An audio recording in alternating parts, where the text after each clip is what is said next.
آج کی جو انفارمیٹیو ویڈیو بڑی دلچسپ ہے۔ آپ یہ دیکھیے کہ یہ لوگ جو پرانے دور میں رہتے تھے، وہاں اس ٹائم نہ کوئی بینک تھا، نہ کوئی ایسی چیز تھی جہاں پر کسی چیز کو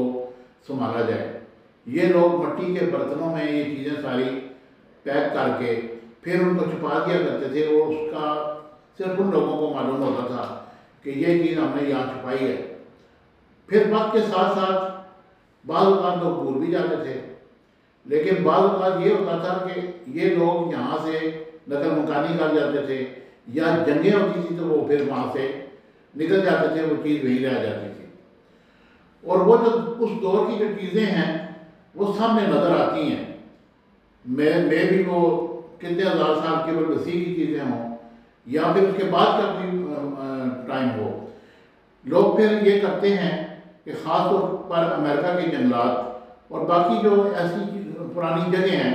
وہاں پر جا کر ان چیزوں کو ایکسپلور کرتے ہیں۔ لوگ ڈگنگ کرتے ہیں درختوں کو، کوئی اس طرح کی چیزوں کو، جہاں سے ان کو یہ معلوم ہو سکے کہ یہ جو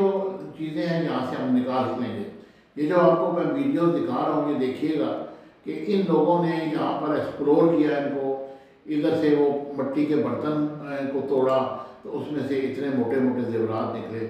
میرا خیال ہے یہ زیورات تو آج کل ملتے ہی نہیں، جہاں پر سونا جو ہے وہ 3 لاکھ روپے تولہ ہو، تو یہ تو سیروں کے حساب سے اس ٹائم سیر چلتے تھے، کلو بھی نہیں چلتے تھے، اس حساب سے یہ زیورات، اور جس کو یہ اس طرح کی چیزیں مل جائیں وہ تو امیر ہو جاتا ہے۔ لیکن یہ اب بھی اس وقت بھی اس دور میں بھی لوگ جو ہیں باقاعدہ طور پر ان کا پروفیشن ہے،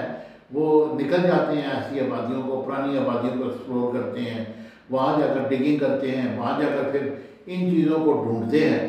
اور پھر اگر وہ ان کو مل جائیں تو پھر ان کی زندگی آسودہ ہو جاتی ہے۔ لیکن پھر بھی وہ اپنی عادتوں سے باز نہیں آتے، پیسے بھی ان کو مل جائیں، سارا بھی مل جائیں، لیکن پھر اس کے بعد پھر وہ نکل پڑتے ہیں اور پھر انہوں اور چیزوں کو ایکسپلور کرتے ہیں۔ مجھے امید ہے کہ یہ انفارمیٹیو ویڈیو آپ کو